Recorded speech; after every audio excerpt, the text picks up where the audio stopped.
Oi, turma, tudo bem? Eu sou a professora Maiara Brasil e, como vocês já sabem, né, hoje nós vamos ter aula de filosofia e a gente está seguindo a apostila de vocês, gente. Quem está confuso, quem está achando que a gente está trabalhando outros materiais, nós não estamos trabalhando outros materiais, nós estamos trabalhando o material fornecido pelo UNO. A apostila que fala assim, ó, para que serve a filosofia, né? A unidade 1, e a gente já trabalhou o primeiro capítulo, tá bom? E aí nós já estamos no segundo capítulo, que vai falar sobre condição humana, que começou ali na página 15. Tá? Então, nós já estamos finalizando o segundo capítulo. E eu queria deixar bem claro para vocês que vocês ainda não receberam essa apostila, ela está na plataforma, então alguns têm acesso, outros não têm acesso. Quem já comprou o material, esse material ainda vai ser entregue para vocês, mas vocês vão receber. Então, como nós estamos nesse período de isolamento, eu preferi trabalhar logo elas, né? Inclusive eu mando para vocês nos grupos, as atividades, tudo mais certinho. E aí vocês fazem no caderno, ou quem já tem a apostila faz na apostila e me manda, né? Geralmente me manda pelo e-mail. Então, a gente está trabalhando a apostila, tá bom? Aí você presta atenção na capa lá da apostila que vai estar batendo exatamente com o que eu estou falando para vocês. Então, nós hoje vamos entrar na página 22 e 23, que vai falar sobre a condição humana, mas, claro, a gente estava falando na aula passada sobre condição humana também, porque é um capítulo. Então, esse capítulo tem vários temas. Na aula passada, a gente falou sobre a Malala, a questão da diversidade cultural, da transgressão e tudo mais. Inclusive, eu quero falar para vocês, se vocês tiverem alguma dúvida sobre isso, vocês podem estar vendo outros vídeos que eu fiz aqui no canal, que eu fiz para o 9º ano, sobre ciência, o que é senso comum. Se você quiser se aprofundar melhor, você pode ir lá no canal, no meu canal, e tem lá, né? O que é ética, o que é moral, diferença de senso comum com ciência, né? Os desafios das ciências humanas, e aí você vai entender melhor essa aula. Não é obrigatória. Se você quiser se aprofundar nesse conteúdo, se você tem alguma dificuldade, se você não viu isso no fundamental e quer ali revisar, você pode ir no meu canal, que tem lá sobre esses assuntos que eu falei para vocês.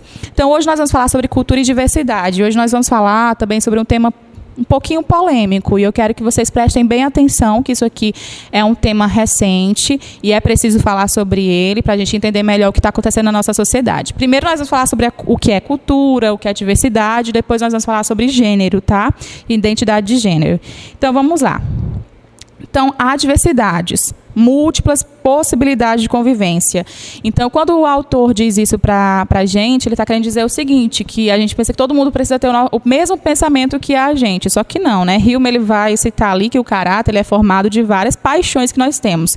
Cada pessoa vai enfatizar uma paixão diferente. Tem aqueles que são mais apegados na cobiça. Então, aqueles que enfatizam mais a cobiça são aquelas pessoas que querem mais ter do que ser, né? Outros vão enfatizar a amizade, vai enfatizar a família. Então, essas pessoas são mais apegadas com a família, mais a tradição.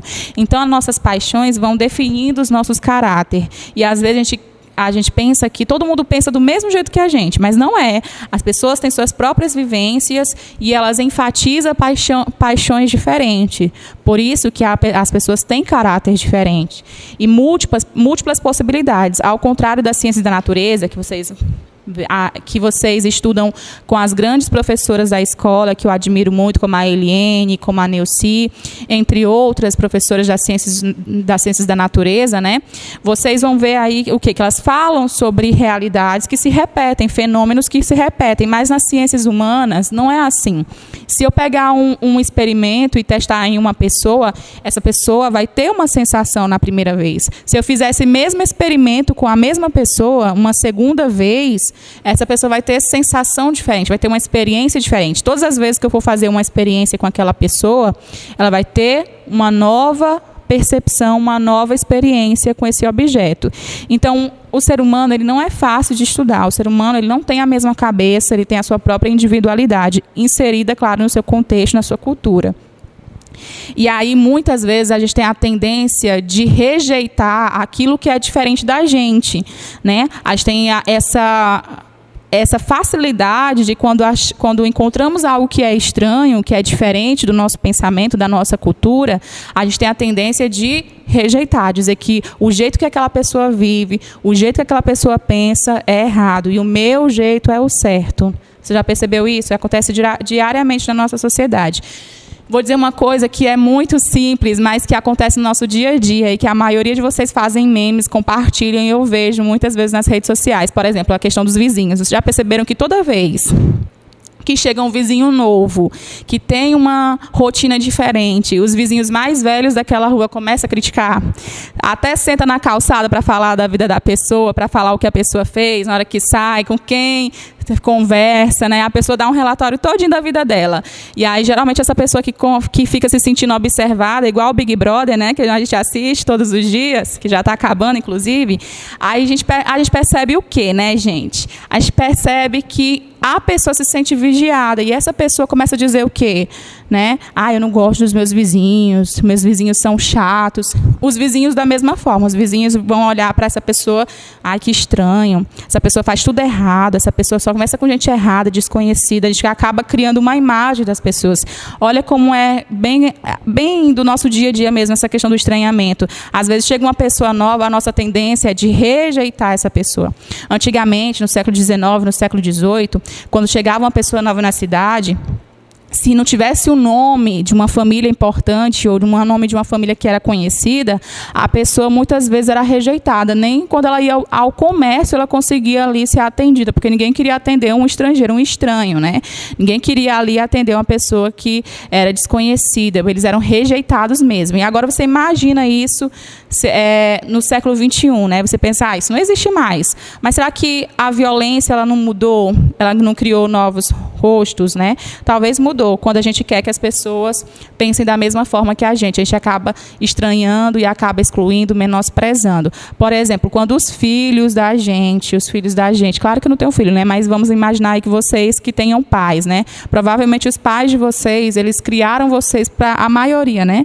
Criaram para que vocês tenham a mesma tradição que a deles. E eles ficam muito chateados quando vocês fazem alguma coisa que foge do que eles ensinaram, porque eles acreditam que o jeito que eles viveram é o certo, que o filho é uma cópia do pai, tem que repetir os mesmos preceitos, né? Então, quando o filho ele faz algo diferente, ou então ele faz escolhas diferentes, né? O pai começa a se irritar com o filho, porque acha que o filho tem a obrigação de ser do mesmo jeito, ter o mesmo pensamento.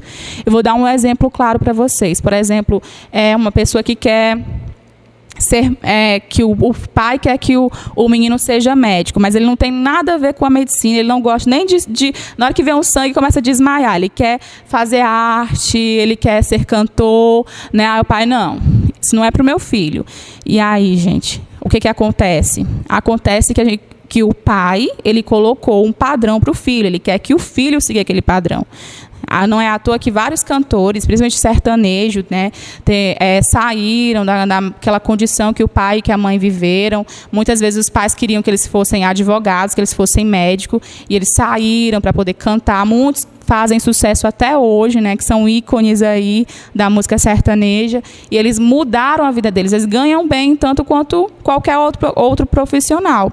Então, a questão não é que eles fizeram algo errado, eles fizeram algo que os pais não esperaram. Então, muitas vezes as pessoas criam expectativas na nossa vida, as pessoas criam um padrão determinado a ser seguido, e muitas vezes isso aí acaba não funcionando, porque cada mente é um universo, já diz uma canção, né? Cada cabeça é um universo com uma complexidade de ideias, de experiências que só mesmo a pessoa viveu. Então, o autor também do livro de vocês fala o seguinte, que não é estranho, sabe, você estranhar alguma coisa. É normal você estranhar algo. Todos nós, quando a gente se depara com algo que a gente não tinha visto antes, que a gente não tinha conhecido antes, a gente já fica mesmo assim naquela, eita, né? Que bizarro. Só que o problema não é achar estranho. Todos nós já temos aquela primeira sensação de achar estranho. Só o problema é quando a gente acha estranho e começa a violentar, a gente começa a excluir, ofender com palavras e até mesmo com agressões físicas, né? Agressões até de chegar a pessoa morrer. Isso acontece. E quando eu falo que é normal você ter esse estranhamento, é porque, a início, você não conhece, mas quando você coloca na cabeça que você não quer entender a realidade do outro, você não precisa concordar, mas você precisa entender a realidade do outro, sentar, conversar, perguntar por que aquela pessoa teve aquelas atitudes, né? Você pode até mostrar o seu mundo, o seu universo, mas aí você tem que respeitar as escolhas da pessoa. esse estranhamento é quando a gente não tem uma conversa com a pessoa. No momento que a gente tem um diálogo com a pessoa, a gente precisa respeitar o modo de vida, o modo que essa pessoa segue, enfim, entende a vida dela, a experiência dela, o que ela escolheu para a vida dela. Então, o preconceito, que a gente viu lá nos primeiros dias de aula, a gente falou sobre o que é preconceito, ele impede a integração de todos. A pessoa não se sente pertencente a uma unidade. Então, por que preconceito é ruim? Como a gente falou lá no primeiro dia de aula. Porque o preconceito é uma medida que faz com que a gente discrimine algumas pessoas, que a gente acaba excluindo algumas pessoas e acaba colocando certos padrões como se fossem naturalizados, como se fosse a única verdade inquestionável do mundo. E a vida não é só um padrão, não é só um grupo. As pessoas são feitas de várias experiências e de várias formas. Então, a cultura está muito relacionada a isso, às experiências. Se você for estudar a filosofia do terceiro ano, que é a filosofia moderna, que também tem no meu canal, tem um cara que vai dizer que as experiências, que é John Locke, ele vai dizer que as experiências é que formam o nosso pensamento, né? Que o sensorial, ou seja, a visão, né, a audição, o olfato, enfim, o tato, vão formando os nossos pensamentos. A cultura é tudo que vai formando o nosso pensamento individual e coletivo, né? Ou seja, tanto o meu pensamento quanto das pessoas que comigo convivem. A cultura, ela vai fazendo com que a gente tenha experiência com a natureza e, ao mesmo tempo, modifique ela. Então, nós vamos ter aí a cultura também como uma forma de comportamento padrão. E aí, quando a gente fala de estranhamento, algumas culturas já falaram sobre isso na Antiguidade, na Idade Média. Nós vamos ter aí, por exemplo, os gregos e os romanos. Vocês devem ter estudado em história. Esse ano vocês ainda não estudaram, né? Que estamos terminando aí outras civilizações antigas. Nós vamos terminar o Egito, depois entrar ali nos persas, os fenícios, e depois os romanos e os gregos. Mas já antecipando um pouquinho, antecipando esse conteúdo, lá os romanos e os gregos, eles falavam muito de que a única cultura que existia, a cultura correta, a cultura que era lapidada, a cultura que as pessoas deveriam seguir, que era a linguagem mais bonita, mais agradável, era o grego, né, e o romano. Eles se sentiam o centro do mundo. Eles se sentiam a cultura mais bonita, a cultura mais bela do mundo. Portanto, todos aqueles que não fossem gregos ou romanos, eles eram bárbaros. A palavra bárbaro vem de estrangeiro, aquele que é estrangeiro, que é cruel. E era um termo muito pejorativo. Era tipo quando falava que eles ficavam falando palavras estranhas, meio que imitando alguns bichos, que a linguagem deles era muito grosseira. Então, quando a gente usa bárbaro, não é para dizer que uma pessoa é assassina, cruel. Era quando os gregos e os romanos, eles acreditavam que as pessoas que vinham de fora, os estrangeiros, eles eram bárbaros, inferiores, que eles tinham ali características de animais, que eles não sabiam, eles eram selvagens, eles não sabiam mesmo nada de cultura, que a única cultura superior era dos gregos e dos romanos. Isso é o quê, gente? Isso é preconceito étnico, né? Então, quando a gente começa a achar que a cultura do outro não presta, a gente acaba fazendo preconceito dela. É um preconceito que nós vamos chamar de xenofobia. E aí, o que nós temos mais aqui, né? A gente só acha alguém estranho por desconhecer o outro. Nós tomamos posições preconceituosas, negamos a cultura alheia sem compreender. Aí nós vamos colocar palavras preconceituosas. Por que eu falei essa questão do bárbaro? Porque, da mesma forma que os gregos e os romanos colocaram um termo pejorativo para poder diminuir a cultura dos outros povos que vinham morar na Grécia e na Roma, a gente também faz no nosso dia a dia. Nós colocamos palavrinhas que são preconceituosas, palavrinhas que são pejorativas. Para quê? Para poder diminuir a outra cultura.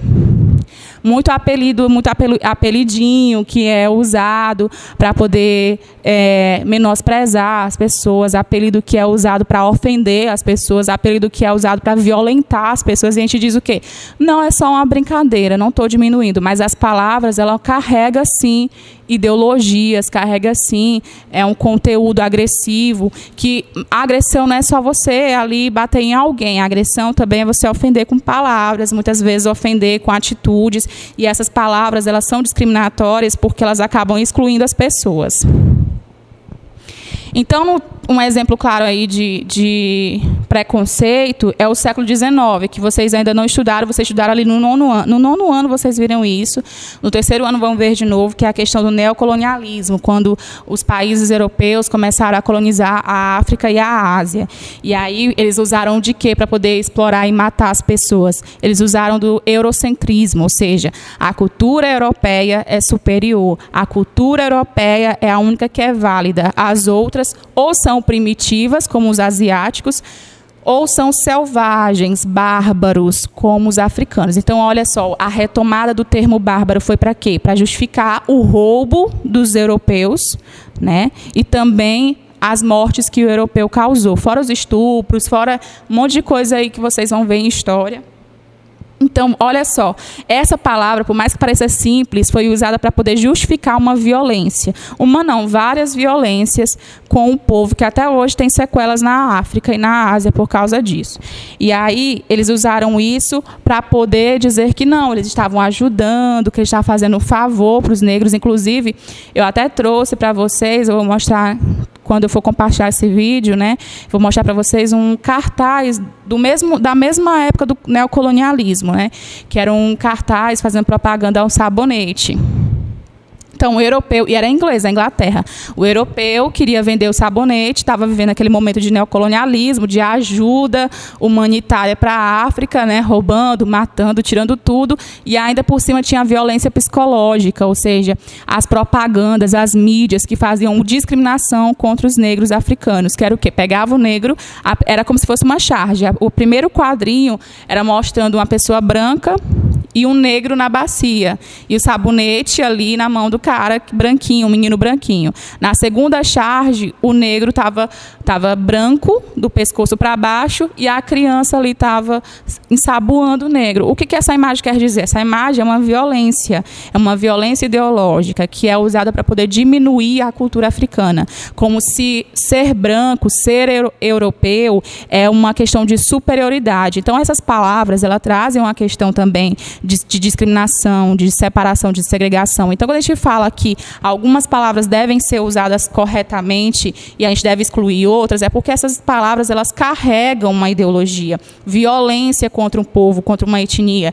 E aí talvez você não se sinta ofendido porque talvez você não pertence a esse grupo. Mas quem pertence a esse grupo e que sofre preconceito diariamente se sente ofendido. Então, muitas palavras acabam subjugando muitos povos. A violência, ela não é só física, como eu falei umas 3 vezes nesse vídeo. A violência também é psicológica, é emocional, não só física, né? Então, nós vamos ter aqui também alguns critérios que eu tenho um vídeo maravilhoso sobre o 9º ano, bem no canal, que é falando sobre valores, o estudo de axiologia, que é para o 8º ano, se eu não me engano, para o 9º ano, mas serve muito para vocês, porque se vocês tiverem uma boa base, vocês vão entender esse conteúdo que eu estou dando hoje. Então, os critérios, né? Muitas vezes, esses preconceitos são medidas que acabam influenciando a nossa balança moral. Quando, por exemplo, quando a gente vai empregar alguém, esses preconceitos que a gente herdou do europeu, do romano, do grego, entre outros povos aí, é que vão fazer com que a gente faça determinadas escolhas que a gente acha que é natural. Não, eu estou escolhendo aqui, mas não tem nada a ver com preconceito, com racismo, com xenofobia, não tem nada a ver, né?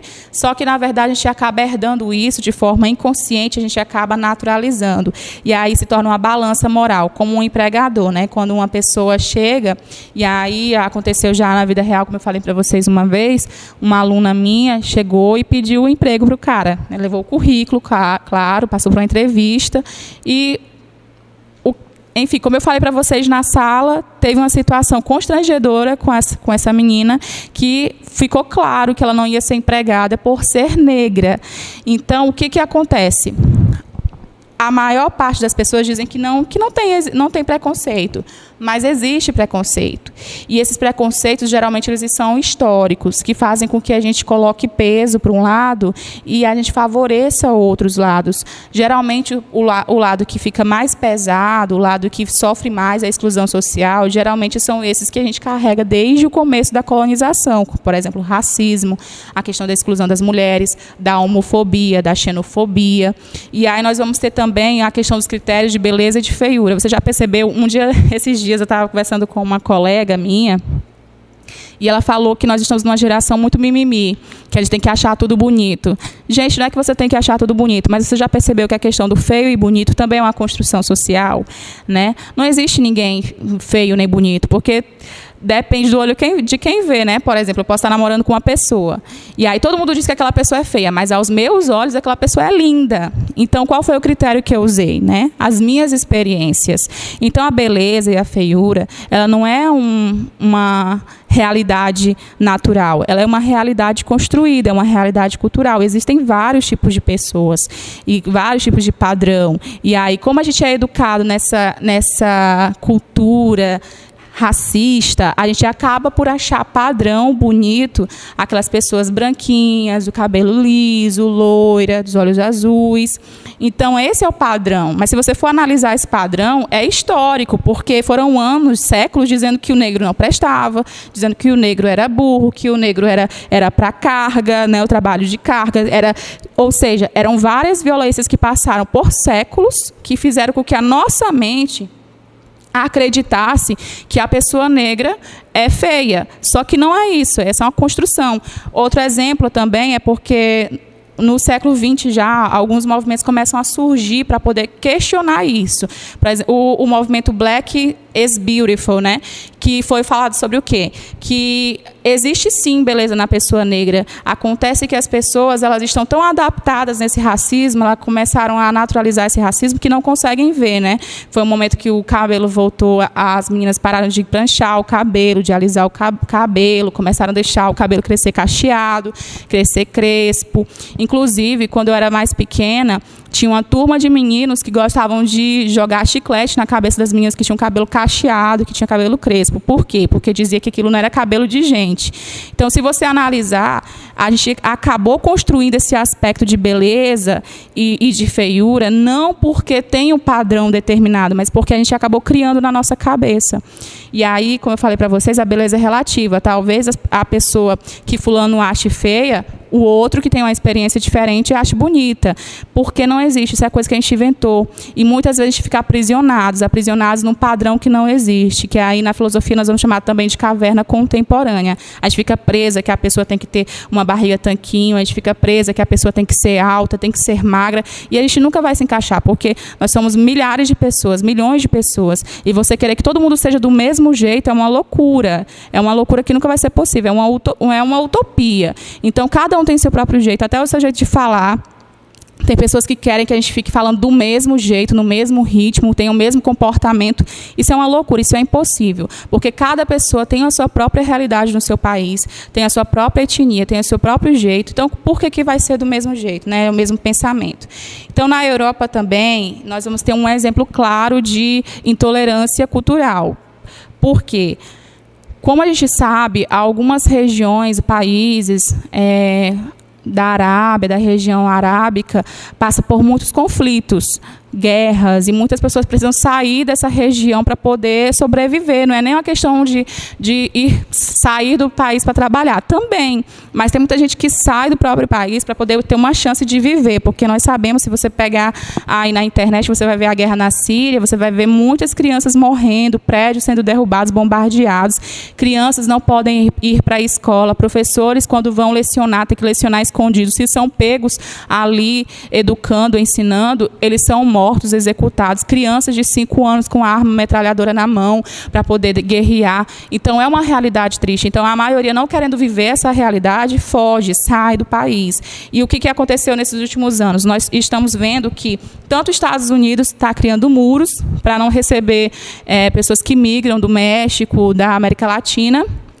quanto a Europa está fazendo também barreiras, inclusive colocando militares, para que nenhum imigrante chegue ali na região da Europa.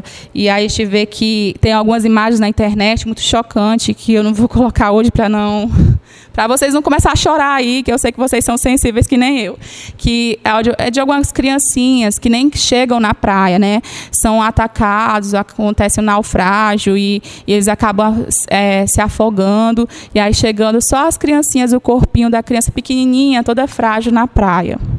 E aí alguns militares até ficam emocionados também. Mas aí qual é o discurso? Tem que fazer isso mesmo, tem que expulsar mesmo, porque eles são a causa da pobreza. Como os Estados Unidos gostam de falar, que os migrantes são a causa da pobreza. Mas não é isso. Não é isso. É claro que isso é uma questão econômica para outra aula, que a Rosinha também vai falar. Mas tem um comercial que passa muito na TV, falando que o nosso país é a terra, né? É bem interessante você pensar, porque se você for olhar ali os estudos de Rousseau, você vai ver que, na verdade, é isso mesmo. No início, quando todo mundo vivia na terra, ainda não tinha um cara que descobriu a propriedade privada, todo mundo dividia a terra, todo mundo cultivava essa terra, todo mundo trabalhava nessa terra e todo mundo tinha direito a ela. Então, eles podiam ir, vir, eram nômades, depois foram se sedentarizando, até que alguém disse o seguinte: esta terra é minha, isto é meu. Que Rousseau vai falar isso aí, né? Vai afirmar que alguém fez isso em algum momento do Paleolítico, do Neolítico, disse: olha, esse território aqui é meu. Quando diz isso, aí começam as primeiras desigualdades sociais. Então, se você olhar bem, se você pensar bem, você vai entender o quê? Que no começo dos tempos, nos primeiros anos de história, não tinha terra, a terra não era de ninguém. Então, para que essa violência, né, de proibir as pessoas de ter esse direito de liberdade, de passar por onde querem, para poder viver a sua vida, poder cultivar, poder, enfim, ter uma oportunidade de vida. Inclusive, tem alguns países que as instituições de paz não entram no meio, tem casos de pedofilia, tem casos de violência, mas algumas instituições que promovem a paz não entram aí no meio. Então, é um pouco incoerente essa nossa atitude, que é de intolerância mesmo cultural. E nós vamos ter também a intolerância com as pessoas de necessidades especiais, que aí não precisa nem dizer muito, porque a gente sabe que geralmente tem pessoas preconceituosas, se você não tem uma pessoa deficiente na sua sala, mas tem outras salas que eu já vi, desses anos que eu já trabalhei em escolas, de que tem uma pessoa deficiente na sala que muitas vezes é excluída, que muitas vezes é colocada como incapaz, que muitas vezes é colocada como se fosse uma escória da sociedade, com termos pejorativos. Como eu falei para vocês no início da aula, termo pejorativo também é uma forma de violência. Então, essas pessoas que têm restrições, elas sofrem também na nossa sociedade por causa de intolerância. A gente precisa quebrar, né, conscientizar as pessoas de que não, que essas pessoas são capazes, elas não são incapazes de se cuidar, de entender o que nós estamos falando, né? Tem restrições, mas isso não impede que a pessoa seja uma cidadã, um cidadão. Então, olha, são pessoas de restrições físicas, sensoriais, intelectuais, e até no Brasil nós temos preconceito também contra os mais velhos, né? Como a gente está vendo nessa pandemia, de que as pessoas dizem o seguinte: mas vai morrer só os velhinhos. E os velhinhos não têm pai, não têm mãe, não têm pessoas que amem, não é gente, não tem direito, né? Isso é um complicado. Ou então quando maltratam as crianças, que é um caso do mundo todo, vocês devem saber que tem casos de tráfico de crianças, roubo de órgãos, nós temos casos de pedofilia em alguns países que crianças casam muito cedo, meninas casam muito cedo. Isso é uma realidade que nós precisamos debater, nós precisamos falar sobre isso e enxergar como um preconceito. Bom, gente, como está ficando muito grande esse vídeo, eu vou deixar para falar sobre gênero e identidade de gênero na próxima aula. Gênero e identidade de gênero, se você quiser já adiantando, fica na página 23. Dá uma lida que na próxima aula a gente comenta. Por enquanto, nós vamos ficar aqui e até semana que vem.